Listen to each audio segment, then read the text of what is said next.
Over the last 3 weeks, we've talked about a range of cash flow issues and how to manage cash flow.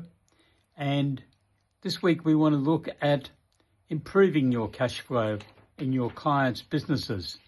This is a very important role for accountants to play in assisting SME clients to survive. I think it starts with having a strategic financial planning. Obviously, the budgets and the cash flow forecasts and the projected balance sheet have been prepared. But do the financial forecasts, especially the cash flow forecast, indicate that your client needs to raise additional funding if they are going to be able to finance their business activities over the next 2 to 3 years? Then you need to consider what sort of financing package would be suitable for this client. Could they borrow money? What would the effect be on their profit and loss account with interest on a loan? Would they have security to offer the lender for that loan? And will the business be able to fund the principal and interest repayments of the loan? But these days there are alternatives. Your client could look at trying to raise capital. We have crowdsourced funding equity raising.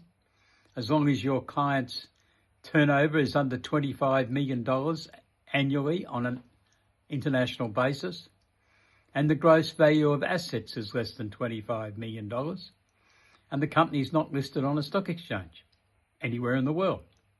And we'll talk more about that this week. The other alternative is early stage innovation company, which is a very interesting concept. As long as the company's turnover is less than $200,000 in the last 12 months, the expenditure is less than $1 million in the last 12 months, and the company's only been operating for 3 years, although there are some instances where a company up to 6 years of age could qualify. And, oh yes, there's another thing. The company would need to have been involved in